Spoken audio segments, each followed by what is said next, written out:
눈물 나도록 따뜻한 부처님 이야기 모음. 지친 마음을 위한 부처님의 가르침 이야기. 오늘 부처님의 가르침을 바탕으로 만든 짧은 이야기입니다. 삶이 버겁고 마음이 무너지는 순간마다 이 이야기들이 조용히 당신의 곁을 지켜주기를 바랍니다. 그럼 천천히 함께 들어보시겠어요? 1. 진흙 속의 연꽃. 한 제자가 물었다. 스승님, 저는 지금 제 삶이 너무 고통스럽습니다. 하는 일마다 꼬이고 사람들에게 상처받고 제 자신이 초라해져 갑니다. 이렇게 아픈 인생에도 의미가 있는 걸까요? 부처님은 조용히 웃으시며 제자를 연못가로 데려가셨다. 연못은 진흙으로 가득했고 그 위에 한 송이 연꽃이 피어 있었다.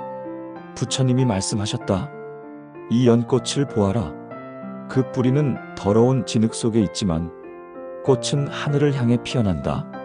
진흙을 피하려 하지 않았기에 오히려 가장 아름다운 꽃이 된 것이니라. 제자는 고개를 숙이며 물었다. 스승님, 저는 진흙 속에 빠져 허우적대고 있습니다. 어떻게 하면 그 진흙을 딛고 일어설 수 있을까요? 부처님은 조용히 말씀하셨다. 고통을 없애려 하지 말고 바라보아라. 그대가 지금 겪고 있는 상처도 외로움도 그대의 뿌리가 되는 진흙이니라. 삶이 괴로울수록 그 안에서 피어나는 마음이 더 단단해진다. 그러니 지금은 스스로를 탓하지 말고 그저 진흙 속에서도 뿌리 내릴 줄 아는 마음을 가져라. 그리고 반드시 기억하거라. 가장 아름다운 꽃은 가장 깊은 진흙 속에서 피어난다는 것을. 그 말에 제자는 눈을 감고 속으로 되뇌었다. 지금 이 아픔도 언젠가는 나를 피우는 연꽃이 되리라. 이 두 마음의 그릇. 한 제자가 말했다.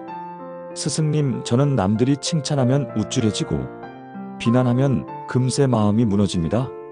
어떻게 하면 그 말들에 휘둘리지 않고 제 마음을 지킬 수 있을까요? 부처님은 조용히 미소 지으며 두 개의 그릇을 제자 앞에 놓았다. 그리고 그중 하나엔 맑은 물을 따르고 다른 하나엔 흙탕물을 가득 담았다. 이 두 그릇을 보고 무엇을 느끼느냐? 제자는 대답했다. 한쪽은 고요하고 투명해서 안이 다 보이고 다른 한쪽은 흙탕물 때문에 아무것도 안 보입니다. 부처님은 고개를 끄덕이며 말씀하셨다. 사람의 마음도 이 두 그릇과 같단다. 고요한 마음은 안을 들여다볼 수 있고 흙탕물처럼 요동치는 마음은 작은 말 한마디에도 쉽게 흐려지지. 제자는 고개를 숙이며 물었다. 그럼 저는 어떻게 해야 맑은 마음을 유지할 수 있을까요? 부처님은 찻잔에 조용히 물을 따르며 말했다. 비난을 들었다고 마음을 어지럽히지 말고 칭찬을 들었다고 마음을 흔들지 마라. 그 모든 말은 바람처럼 스쳐 지나간다. 그 말을 받아들일지 말지는 오직 그대의 마음 그릇에 달려있느니라. 그러니 맑은 물처럼 항상 스스로를 비우고 채우기를 반복하거라. 그렇게 살아간다면 그대는 누가 무슨 말을 해도 흔들리지 않고 자신을 지킬 수 있을 것이다. 제자는 조용히 물을 마시며 속으로 되뇌었다.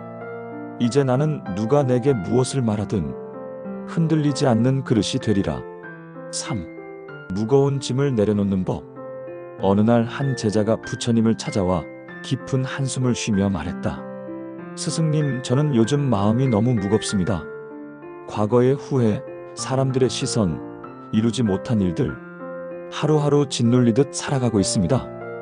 부처님은 조용히 제자의 어깨를 두드리며 산길을 함께 걷자고 하셨다. 그리고 길을 걷던 중 부처님은 커다란 돌을 하나 주어 제자에게 안겨주며 말했다. 이 돌을 들고 끝까지 따라오너라. 제자는 묵묵히 고개를 끄덕이며 돌을 안았다. 처음엔 괜찮았다. 하지만 몇 걸음 지나자 팔이 아파왔고 숨이 가빠졌고 표정은 점점 어두워졌다. 부처님은 물었다. 그 돌이 너를 괴롭게 하는구나. 왜 내려놓지 않느냐? 제자는 당황한 듯 대답했다. 스승님, 그건 스승님이 들라고 하셨으니까요. 부처님은 조용히 웃으며 말했다.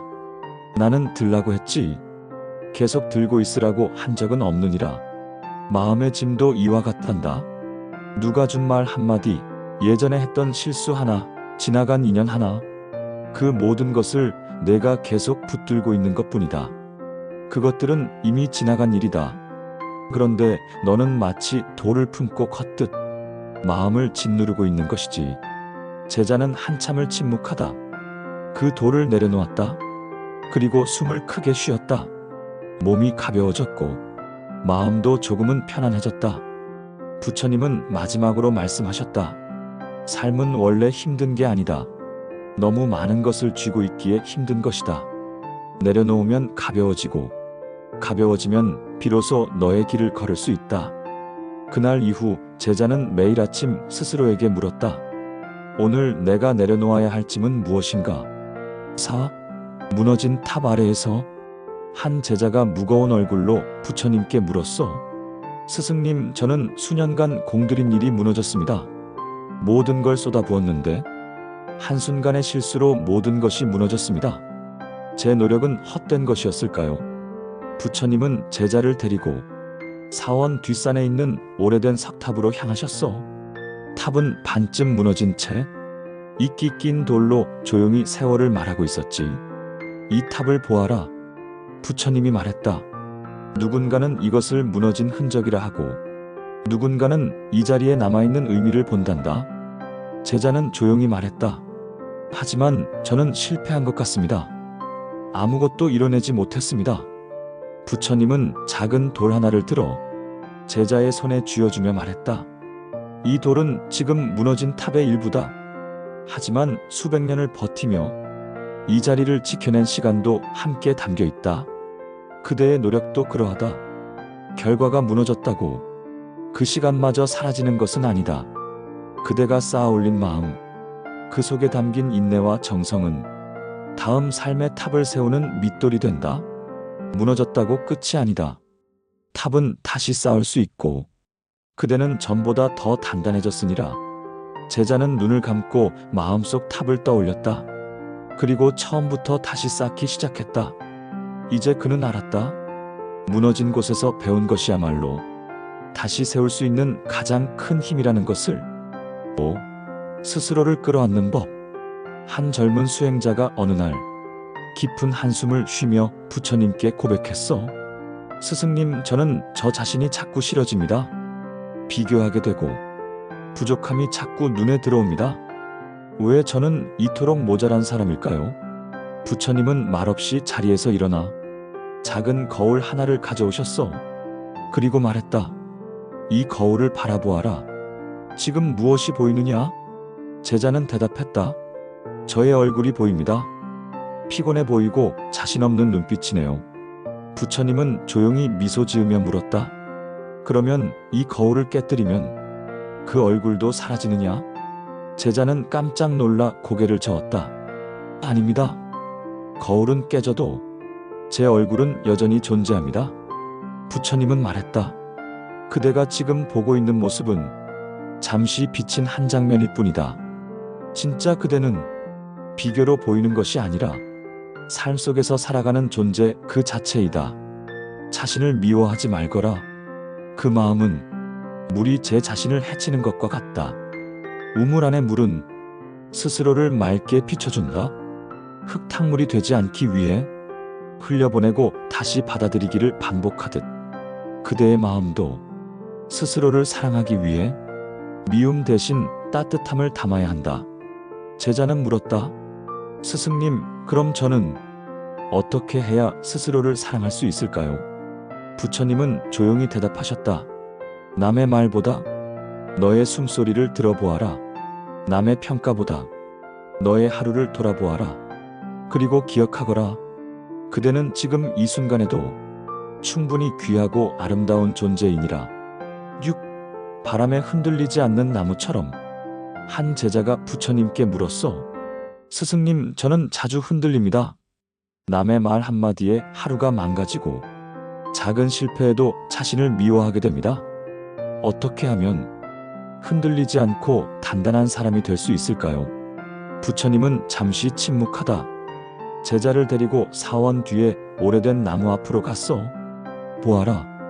이 나무는 수십 년을 이 자리에 서 있었다. 태풍이 불어도 폭우가 내려도 이 나무는 쓰러지지 않았지. 제자는 조용히 나무를 바라보며 말했다. 정말 단단한 나무입니다. 하지만 어떻게 이토록 오래 서 있을 수 있었을까요? 부처님은 고개를 끄덕이며 대답하셨어. 이 나무는 바람에 흔들리지 않아서가 아니라 흔들릴 줄 알기 때문에 버틴 것이니라. 뿌리를 깊이 내리고 바람이 불면 몸을 맡기되 결코 꺾이지 않았다. 마음도 같단다. 흔들리는 것을 두려워하지 말고 흔들리되 부러지지 않는 법을 배워야 한다. 남의 말에 상처받지 않으려면 그 말이 내 안에서 뿌리 내리지 않도록 비워야 한다. 작은 실패에도 무너지지 않으려면 실패를 두려움이 아닌 성장으로 바라보는 시선을 가져야 한다. 제자는 고개를 끄덕이며 물었어. 그러면 저는 무엇부터 시작해야 할까요? 부처님은 나무에 손을 얹으며 말했다. 뿌리를 먼저 돌아보거라. 그대의 뿌리가 자기 자신을 얼마나 믿고 있는지, 얼마나 사랑하고 있는지 말이다. 흔들려도 괜찮다. 다만 꺾이지 마라. 그것이 곧 삶을 지키는 힘이니라. 7. 그림자와 함께 걷는 법. 어느 날 한 제자가 부처님께 물었다. 스승님, 저는 제 과거가 자꾸 떠오릅니다. 실수했던 일, 상처 주었던 말들, 그런 기억들이 저를 괴롭히고 때론 스스로를 미워하게 만듭니다. 어떻게 하면 과거를 잊고 앞으로 나아갈 수 있을까요? 부처님은 조용히 걸음을 옮기셨다. 그리고 제자에게 말씀하셨다. 그대는 지금 내 그림자가 보이는가? 제자는 고개를 끄덕였다. 네, 스승님, 해가 뒤에 있으니 그림자가 앞으로 드리워져 있습니다. 부처님은 걸음을 멈추며 말했다. 그림자는 항상 따라온다. 지우려 해도 지워지지 않고 도망치려 해도 따라오지. 하지만 그대는 그 그림자와 싸우지 않는다. 그저 함께 걷고 있을 뿐이다. 과거도 이와 같단다. 지워지지 않는다. 하지만 그것과 싸우지 않고 그저 함께 걸을 수는 있지. 제자는 조용히 물었다. 그러면 저는 과거의 상처를 어떻게 받아들여야 할까요? 부처님은 천천히 손을 들어 햇빛 아래 자신의 그림자를 가리키며 말했다. 그대가 빛을 향해 걸을 때 그림자는 뒤로 생기고 그대가 어둠을 등질 때 그림자는 눈앞을 가리운다. 그러니 그대는 빛을 향해 걸어가거라. 과거가 따라오는 건 당연한 일이다. 하지만 그대가 걸어가는 방향이 중요하니라. 상처는 그대를 약하게 만드는 것이 아니라 그대의 발걸음을 단단하게 만든다. 실수는 그대를 멈추게 하는 것이 아니라 더 나은 방향을 고민하게 만든다. 과거는 지우는 것이 아니라 함께 걷는 법을 배우는 것이다. 그렇게 그대는 빛을 향해 조금씩 나아가게 될 것이다. 제자는 그제야 고개를 끄덕이며 햇살 속으로 조용히 걸음을 옮겼다. 자신의 그림자를 등지고 한 발 한 발 내디디며 말했다. 이제 나는 나의 그림자와 함께 걷겠다. 과거를 짊어지는 것이 아니라 과거와 함께 살아가겠다. 8. 무너진 탑 아래에서 한 제자가 깊은 한숨을 쉬며 부처님께 말했다. 스승님, 저는 지금까지 많은 것을 쌓아 올렸습니다. 신뢰도 쌓고 관계도 다지고 오랜 시간 공들여 쌓은 탑이 있었습니다. 그런데 한순간에 무너졌습니다. 사람들의 오해로, 상황의 흐름으로. 저는 아무 잘못도 없는데 그 모든 것이 무너져 버렸습니다. 이제는 다시 시작할 힘조차 없습니다. 무너진 걸 보면 자꾸만 마음이 꺼집니다. 부처님은 잠시 그를 바라보며 말없이 땅 위에 돌을 하나 올려놓으셨다. 그리고 또 하나 그 위에 올리셨다. 제자는 물었다. 스승님, 지금 탑을 쌓으시나요? 부처님은 미소를 지으며 말했다. 보아라. 내가 이 돌을 하나하나 쌓는 이유는 탑을 완성하기 위함이 아니다. 돌을 올리는 지금 이 순간을 살아가기 위함이다. 탑은 무너질 수 있다. 바람에도 비에도 사람들의 말에도. 하지만 그대가 매일 정성으로 돌을 올렸던 그 마음, 그건 절대 무너지지 않는다. 탑이 무너졌다고 해서 그대의 삶까지 무너진 건 아니다. 제자는 조용히 고개를 숙였다. 그동안 나는 탑을 쌓는 것에만 몰두했지. 내 마음을 단단히 다지는 데는 소홀했던 것 같습니다. 부처님은 손에 든 마지막 돌을 조용히 내려놓으며 말했다. 삶은 탑을 완성하는 것이 아니라 돌을 하나하나 올리는 그 마음을 쌓는 길이니라. 그러니 다시 시작하거라. 이번에는 탑보다 그 마음을 더 단단히 다지며 무너짐은 끝이 아니라 다시 쌓기 위한 평평한 시작이니라. 제자는 조용히 일어나 부처님 옆에서 작은 돌을 하나 들었다. 그 돌을 조심스럽게 놓으며 말했다. 이번에는 마음부터 쌓겠습니다. 오래된 연못 옆에서 깊은 산속 작은 암자에 한 제자가 찾아왔다. 그는 조용히 고개를 숙이고 있었다. 부처님, 저는 자주 후회합니다. 과거에 했던 말, 하지 말았어야 할 행동들, 잊고 싶어도 자꾸 떠오릅니다.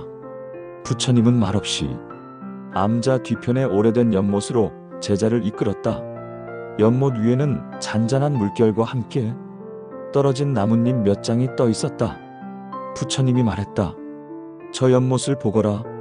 얼마나 많은 비와 바람을 견뎌냈겠느냐. 하지만 지금도 여전히 고요하구나. 제자는 고개를 끄덕였다. 스승님, 그럼 제 마음도 그렇게 고요해질 수 있을까요? 지금은 후회의 파문이 너무 커서 그 안에 아무것도 보이지 않습니다. 부처님은 나뭇잎 하나를 조용히 건져내며 말했다. 과거는 저 나뭇잎과 같으니라. 물 위에 오래 머물 수는 있어도 결국 흘러가게 되어 있다. 그것을 붙잡으려 애쓰지 말고 그저 흘러가게 두어라. 그러면 언젠가 내 마음의 연못에도 하늘이 다시 또렷하게 비칠 것이다. 제자는 조용히 고개를 숙였다. 그리고 혼잣말처럼 되뇌었다. 흘려보내겠습니다. 이제는 제 마음속 하늘도 비추고 싶습니다. 멈춘 시계는 무엇을 말하는가? 한 노승이 고장난 시계를 바라보고 있었다. 침이 멈춰선 채 시간을 가리키지 못하는 시계. 그때 한 제자가 다가와 물었다. 스승님, 왜 멈춘 시계를 계속 들여다보십니까? 지금은 아무런 의미도 없는 물건 아닙니까? 노승은 조용히 웃으며 말했다. 그 시계도 하루에 2번은 정확한 시간을 가르쳐준단다. 제자는 놀란 듯 물었다. 스승님, 멈춘 시계가 정확한 시간을 알려준다니요. 노승은 조용히 말했다. 멈춰 있다고 해서 쓸모없는 것이 아니란다. 삶도 마찬가지다. 내가 멈췄다고 느끼는 그 시간에도 너는 여전히 무언가를 배우고 있지 않느냐? 때로는 멈추는 것이 달리는 것보다 더 많은 깨달음을 주기도 한다. 제자는 고개를 숙였다. 스승님, 저는 지금 많이 멈춰 있습니다. 그것이 나약함이라 생각했는데 지금은 조금 다르게 보입니다. 노승은 조용히 말했다. 멈춘 시간을 부끄러워하지 말거라. 그 시간은 너를 다시 움직이게 할 가장 단단한 힘이 될 수 있으니. 10일, 스님의 마른 나뭇가지. 깊은 산속 어느 암자. 한 스님이 매일같이 마른 나뭇가지를 모아 불을 지폈다. 하루는 제자가 물었다. 스승님, 왜 매일같이 이렇게 힘들게 마른 가지를 모으시나요? 가끔은 푸른 잎이 달린 가지도 쓰실 수 있을 텐데요. 스님은 잠시 침묵하더니 손에 들고 있던 마른 가지 하나를 불 속에 넣으며 말했다. 이 가지는 다 탔구나. 소리 없이 연기를 내고 온기를 남긴 채 제 할 일을 마쳤지. 푸른 가지는 아직 타기엔 준비가 안 되었단다. 제자가 고개를 갸웃거리며 물었다. 하지만 스승님, 이미 떨어진 마른 가지라면 그냥 버려도 되는 것 아닙니까? 쓸모가 없어진 것 아닌가요? 스님은 조용히 웃으며 불 위로 올라오는 연기를 바라보았다. 사람도 그러하다. 삶에서 상처받고 지쳐서 떨어진 이들도 있다. 그러나 그들이 끝난 것이 아니다. 그들도 누군가에게 따뜻함을 줄 수 있단다. 이처럼 말이지. 제자는 그제야 불 위에서 조용히 타오르는 가지를 바라보며 가슴이 먹먹해졌다. 스승님, 그러면 저도 언젠가 누군가를 따뜻하게 데워줄 수 있을까요? 스님은 제자의 어깨를 다정히 토닥이며 말했다. 그렇다. 지금 내가 견디고 있는 하루하루가 훗날 누군가의 밤을 밝힐 불씨가 되리라. 삶은 불완전한 채로도 누군가의 온기가 될 수 있단다. 그날 이후 제자는 매일 마른 가지를 주우며 스스로에게 물었다. 지금 내 마음은 누군가에게 따뜻한 불이 될 수 있을까? 12. 새벽 안개의 다리 위에서 해가 뜨기 전 새벽 안개가 자욱한 강가를 한 스님과 제자가 걷고 있었다. 강을 건너기 위해 작은 다리를 건너던 중 제자가 문득 걸음을 멈췄다. 스승님, 저는 요즘 제 삶이 어디로 향하고 있는지 모르겠습니다. 앞이 보이지 않아 불안하고 내가 잘 가고 있는지 확신도 없습니다. 스님은 잠시 멈춰 선 채 안개 속을 바라보며 말했다. 저 다리를 보아라. 지금은 끝이 안 보이지만 한 발씩 내디디면 결국 건너게 된다. 삶도 그러하니라. 앞이 안 보인다고 해서 길이 없다는 뜻은 아니다. 제자는 고개를 숙이며 말했다. 하지만 저는 자주 두려움을 느낍니다. 혹시 잘못된 길을 가고 있는 건 아닌지, 이 길 끝에 내가 원하는 삶이 있을지조차 모르겠습니다. 스님은 조용히 걸음을 재촉하며 말했다. 두려움은 길을 걷는 자의 그림자일 뿐이다. 가만히 서 있으면 더 커 보이고 걸어가면 점점 작아지지. 그러니 발을 떼어라. 머뭇거릴수록 안개는 거치지 않느니라. 조금 후 다리를 건넌 그들 앞에 붉은 해가 떠오르고 있었다. 강물 위로 햇살이 번지며 안개는 천천히 커져갔다. 스님이 마지막으로 말했다. 삶은 새벽과 같다. 한참 어두울 때가 해가 뜨기 직전이니라. 그대가 두려움 속에서도 걸음을 멈추지 않는다면 반드시 길 끝에서 햇살을 마주하게 될 것이다. 제자는 고요한 강물을 바라보며 속으로 되뇌었다. 앞이 보이지 않아도 나는 계속 걸어가리라. 안개 속에도 길은 있으니. 13. 부서진 종의 소리. 깊은 산속 오래된 절에 오래전 부서진 종이 하나 있었다. 소리는 나지 않고 금이 가서 외롭게 놓여 있었다. 어느 날 한 제자가 그 종 앞에서 말했다. 스승님, 저 종은 왜 버리지 않습니까? 이제는 소리도 내지 못하고 모양조차 망가졌습니다. 스님은 조용히 그 종을 바라보며 대답했다. 저 종은 한때 수많은 새벽을 알렸고 많은 이의 기도를 울림으로 이끌었다. 지금은 소리를 내지 못해도 그 울림은 사람들의 마음에 남아있느니라. 제자는 잠시 말이 없었다. 그리고 다시 물었다. 하지만 지금은 아무것도 할 수 없지 않습니까? 쓸모없는 것 아닙니까? 스님은 작은 돌을 들어 종 안에 넣었다. 그리고 말했다. 보아라. 소리는 달라졌을 뿐 여전히 울림은 존재한다. 누군가의 기억 속에서 그 종은 아직도 울리고 있을지 모른다. 그대도 그러하니라. 삶에서 어떤 일을 더 이상 할 수 없다고 느껴질 때 그것이 끝이 아니라는 것을 기억하거라. 때로는 존재 자체로도 누군가에게 울림이 될 수 있다. 제자는 종을 다시 바라보았다. 소리는 들리지 않았지만 마음속 어딘가에서 울림이 메아리 쳤다. 나도 누군가의 마음에 지금도 울리고 있는 소리일지 모른다. 14. 나무의 길. 깊은 산길을 따라 올라가다 보면 한 그루의 낡은 소나무가 눈에 띈다. 몸은 휘어있고 가지는 부러진 채 조용히 산기슭을 지키고 있었다. 그 나무 앞에 선 한 제자가 물었다. 스승님, 저 나무는 왜 저리도 굽어 있습니까? 곧게 자라지도 못하고 제대로 꽃도 피우지 못했을 텐데요. 스님은 나무를 바라보며 미소 지었다. 저 나무는 바람 많은 자리에 서 있었다. 그 바람을 견디다 보니 몸이 굽었고 눈보라 속에서도 뿌리를 놓지 않아 이 자리에 남을 수 있었지. 제자는 조용히 고개를 끄덕였다. 그리고 다시 물었다. 그럼 저 나무도 다른 나무처럼 가치 있는 겁니까? 스님은 제자의 어깨를 가만히 두드리며 말했다. 가치는 겉모습이 아니라 어떤 시간을 견뎠느냐에 있느니라. 곧게 자란 나무는 멋있을 수 있지만 굽은 나무는 깊이를 품고 있다. 상처난 가지마다 수없이 바람과 눈을 견뎌낸 흔적이 있고 그 흔적은 누군가의 쉼이 되어주지. 삶도 마찬가지다. 곧고 멀쩡하게 살아가는 듯 보이는 사람보다 굽고 부러지며 견뎌온 사람이 더 깊은 이야기를 품게 된다. 그대가 걸어온 길이 비뚤고 어긋나 보여도 그 길은 누군가에게 큰 그늘이 되어줄 수 있다. 제자는 나무를 다시 바라보며 말했다. 저 나무처럼 저도 누군가에게 그늘이 될 수 있는 사람이 되고 싶습니다. 스님은 조용히 고개를 끄덕였다. 그리고 속으로 중얼거렸다. 그대는 이미 누군가에게 따뜻한 그늘이 되고 있느니라. 감사합니다. 이야기를 끝까지 들어주셔서 당신의 마음에도 작은 평온이 닿았기를 바랍니다. 앞으로도 지혜와 위로가 담긴 이야기를 계속 전해드릴게요. 좋아요와 구독은 이 따뜻한 여정을 함께 이어가는 힘이 됩니다. 오늘 하루도 당신이 있는 그 자리에서 빛나기를 바랍니다.